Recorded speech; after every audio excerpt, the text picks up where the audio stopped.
What's up everyone? Welcome back to my channel, the #1 place for new coaches, content creators, and entrepreneurs.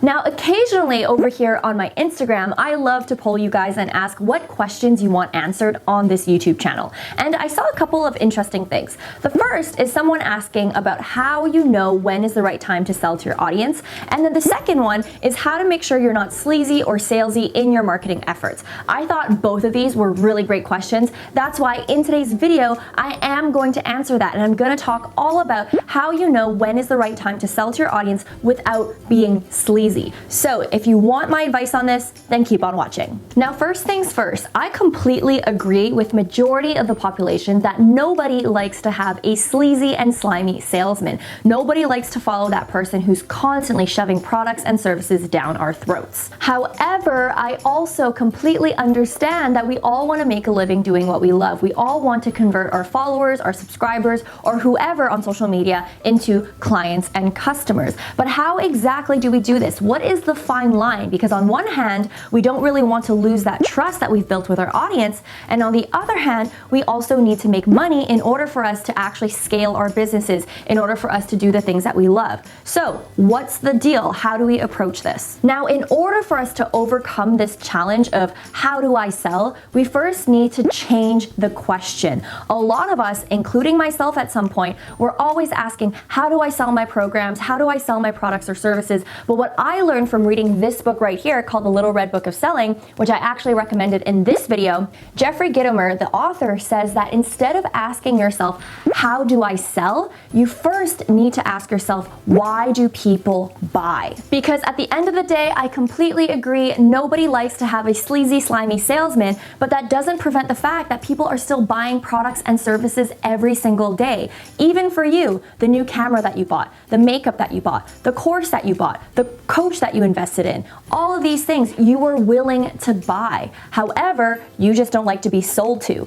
That's why it's really important when you're thinking about selling, you're more thinking about why your product and services would be truly beneficial to that particular customer and how you position yourself to that customer so that they can come to their own conclusion that they need to buy your products and your services. And for me, I'm a really good example of this. I started my YouTube channel back in July of last year, so July 2018, and for 6 months, I didn't sell a single thing. However, from the moment I started my YouTube channel, I was technically already selling without selling, and that enabled me in January to make over $10,000 the moment I launched my coaching program.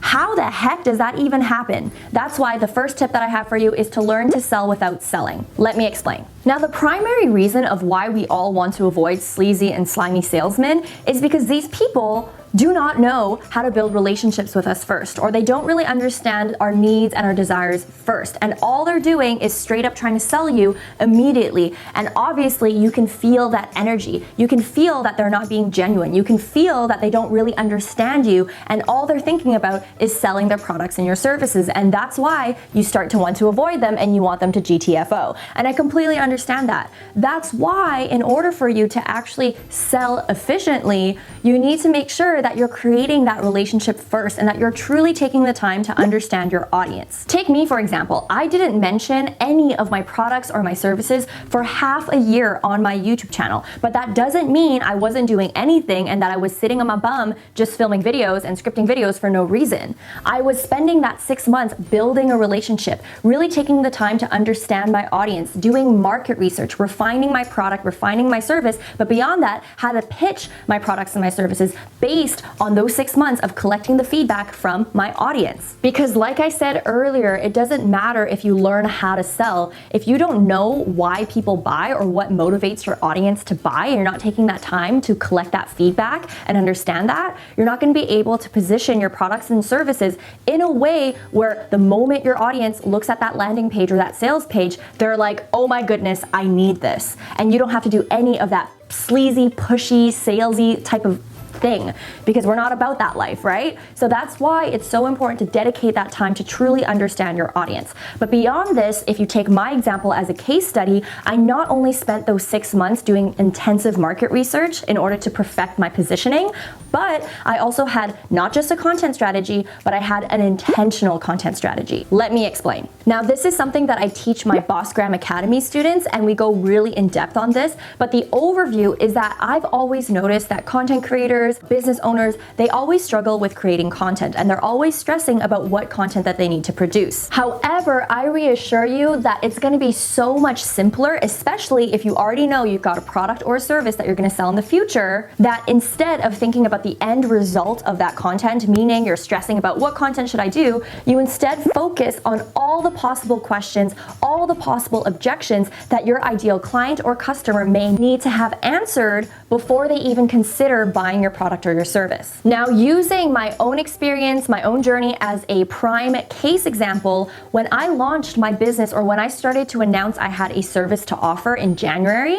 I made a 10K month. But prior to that, on my YouTube channel for 6 months, I was creating content that would address any of the questions or any of the objections that my ideal client or customer may have prior to investing in a one-on-one mentorship with me. For example, I did videos on how to deal with toxic friends, how to deal with your parents not supporting you, because I know a lot of my ideal clients are really nervous in jumping into their ventures because they're worried about what their friends and family are thinking. I also give them a sneak peek of what it's like to start a business. I talk about my decision of leaving my corporate job. I talk all about what it's like to start a YouTube channel and all of these things, questions that I know my audience may have prior to them even considering investing in a one-on-one mentorship with me. And guess what? I don't feel sleazy at all, and I'm sure a lot of you guys don't think it's sleazy either, because I'm giving all of that value away for free. And if you want to invest in my program, perfect. If you don't, great. You can still consume my content. It's a win-win for everyone, and you're getting the help that you need.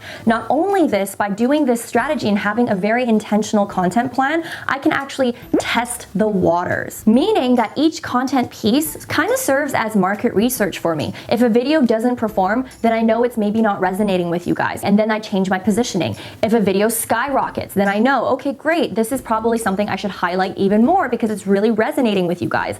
Or in the comment section, if there's more questions being asked, then I know, again, I can change my positioning, or I can address these things in my paid products or services so that it's even more appealing to you guys. There's so many different avenues that you can take this, but ideally, what I'm trying to say is that in order for you to sell without selling, you need to first prime your audience by ensuring that you are actually addressing their primary questions and objections through your content. Now, at this point, I talk a lot about how to sell without selling and ensuring that you're priming your audience in order for them to understand, oh wow, maybe I do need your service. However, it doesn't answer the question of when is actually the right time to tell people about your products or your services, because yes, you can sell without selling, but even for me, you'll notice in my videos, I'll mention Bossgram Academy, I'll mention my coaching program. I'm still mentioning that I have paid products and services, and if you actually want to upgrade to get more premium help from me, then you can do that. But when is the right time? Because I know a lot of you guys are scared to even mention that you have something to sell. That's why the next tip that I have is you gotta test skin in the game,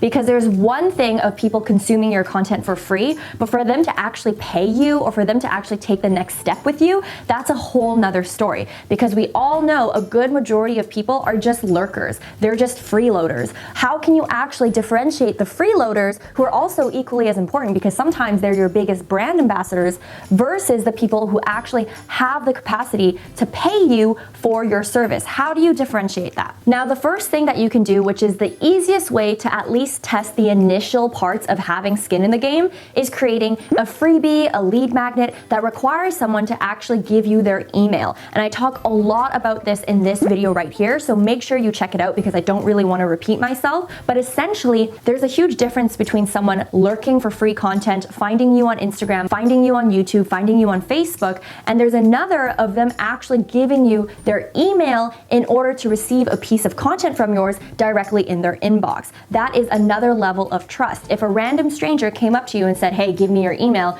you're probably going to say no. However, if you trust them enough, or if they have something that you want, then you're probably going to hand it over. Now, again, I want you to make sure you're being resourceful and that you're capitalizing on this video right here, because I talk a lot about freebies and building an email list. And I think I also have a freebie attached to this in order for you to learn how to create your first lead magnet. So just make sure you're checking that out as well. Not only this, if your product and your service isn't necessarily ready yet, you can easily put up the sales page and make sure that people are signing up for a wait list, because that's still an exchange of their email. And if they're interested enough, then they're going to hand that over, and later on you can nurture them in an email sequence, or you can finally launch your program and tell them more about it and all these things. That's probably more for another video. But essentially, if you know that your product and your service is ready, why not put the sales page, see what happens, see who signs up for it, and then that's going to be able to qualify more people within your audience and actually weed out the people who aren't interested versus the people that are. Now, obviously, if people are signing up for things that are free, it doesn't really gauge or qualify them as buyers. They're more people that are interested, which is good for initial skin in the game,